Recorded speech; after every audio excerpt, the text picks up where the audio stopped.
Ganeshah patham pathayati. Ganesha teaches a lesson. Pathayati means teaches. Patham is a lesson. Ganeshah Shivaparvatyoho Jeshtah Putrah Asti.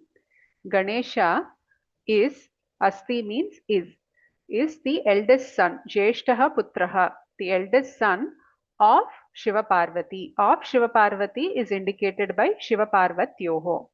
Shivaha Parvati Ganeshah Kumarah cha Kailase Vasanti. Shiva, Parvati, Ganesha and Kumara Vasanti reside in Kailasa. Kailase. Kailase is in Kailasa. Kuberaha sarvasya dhanasya adhipatihi asti. Kuberaha, Kubera is the chief.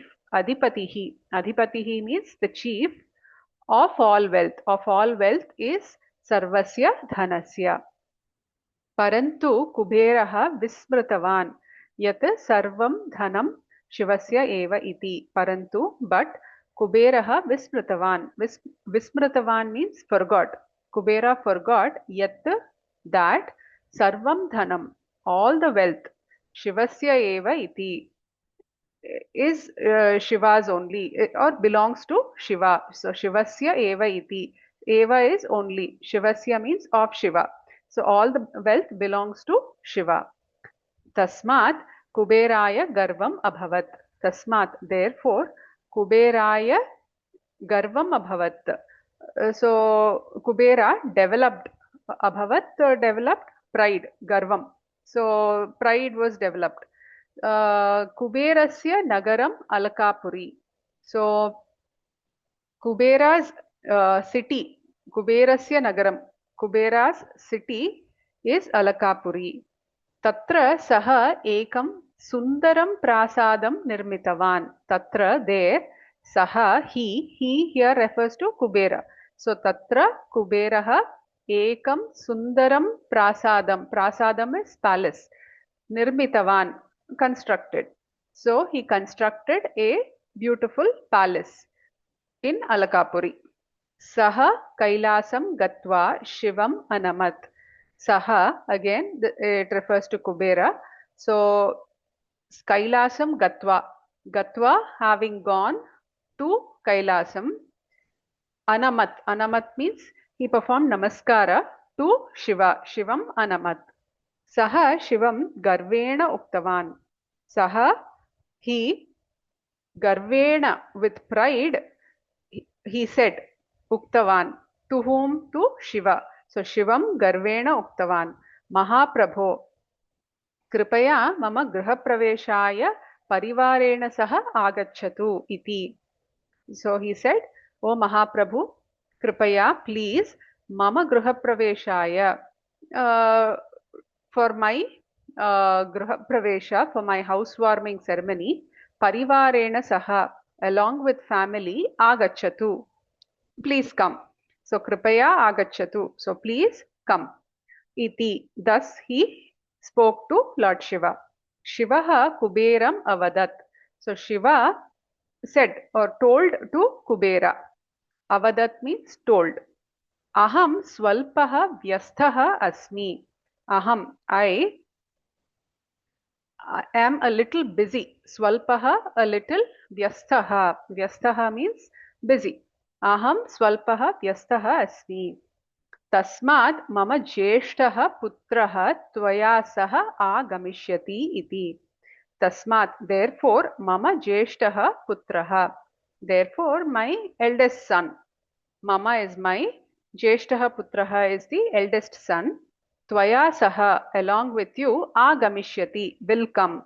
इति. Thus Shiva spoke to Kubera.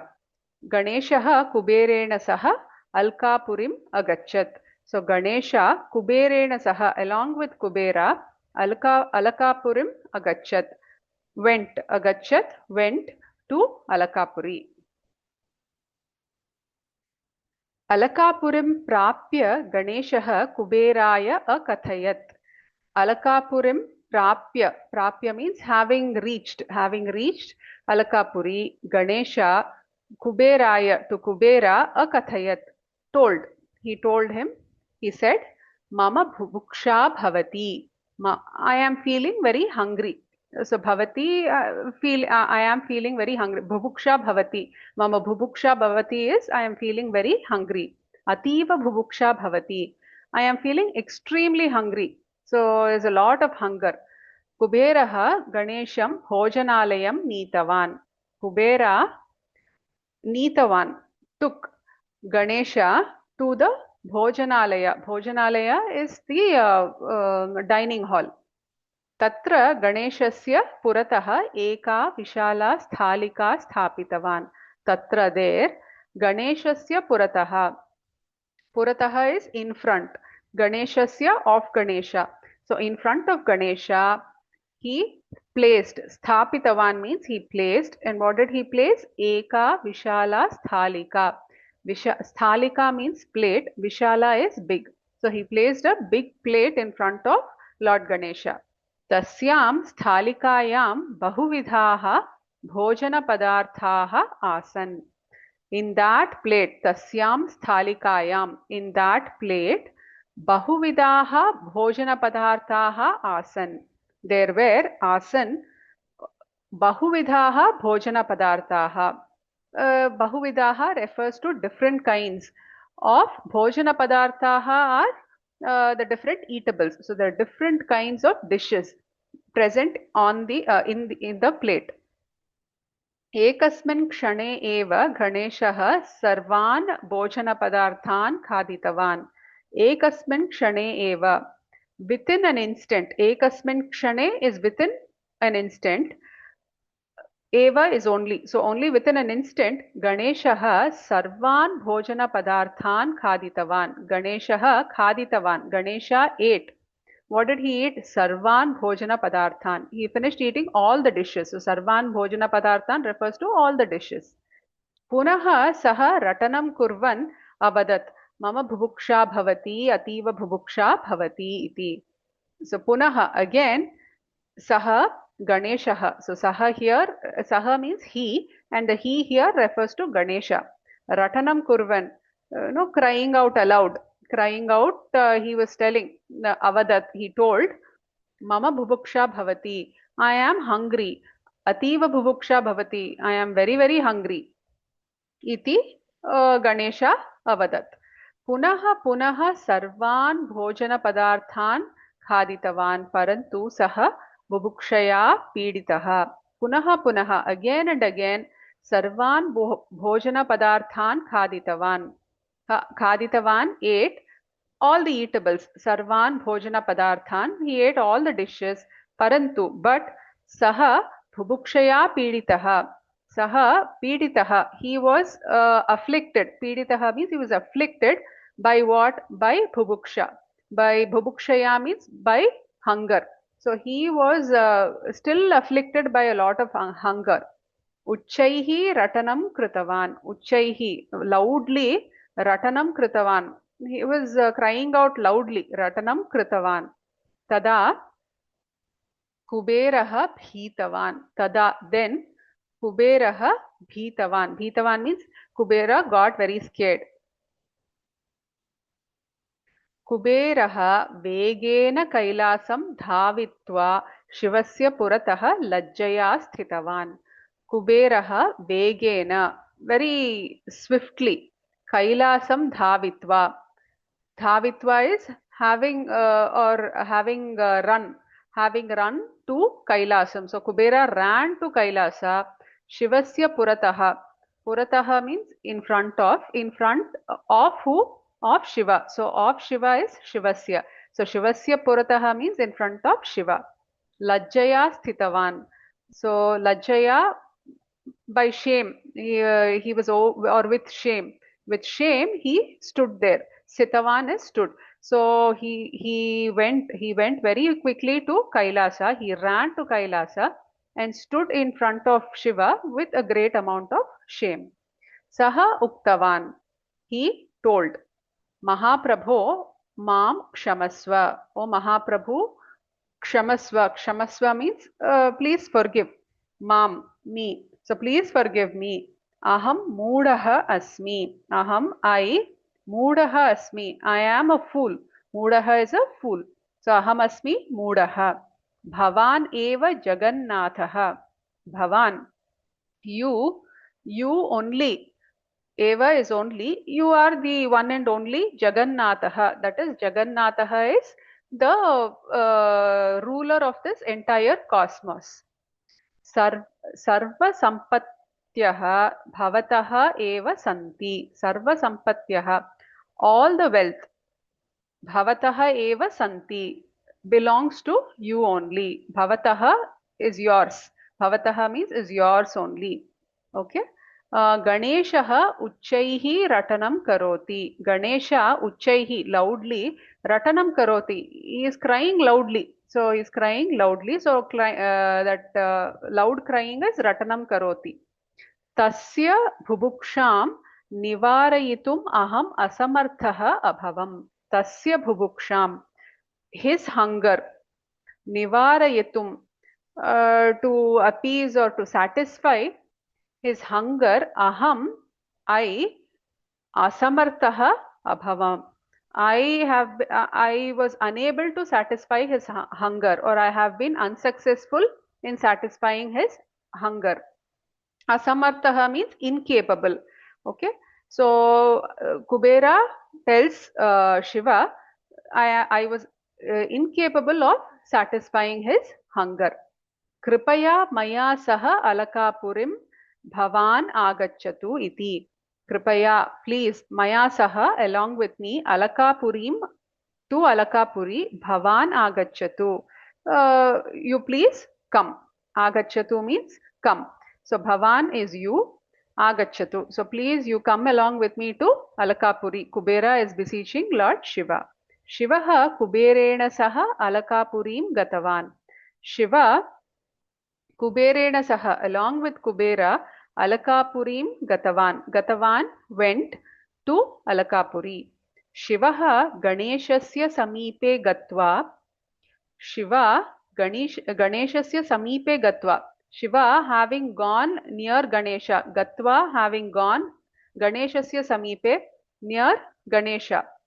Tasya Mukhe Swalpam Pritakam Nikshiptavan. Tasya Mukhe, in his mouth, Swalpam Pritukam Nikshiptavan. So Pritukam is puffed rice. So what did he do? Nikshiptavan means Shiva put a little puffed rice, a handful of puffed rice in Ganesha's mouth. Tasya mukhe. Tasya mukhe refers to Ganeshasya mukhe. So Ganeshasya mukhe swalpam, a little quantity of puffed rice, Shiva put in Ganesha's mouth. Ganeshaha jhatiti truptim praptavan. Ganesha jhatiti. Jhatiti is immediately. Truptim praptavan. Trupti is contentment or satisfaction. Praptavan, he attained. So immediately he attained satisfaction. So his hunger, he was no longer troubled by hunger.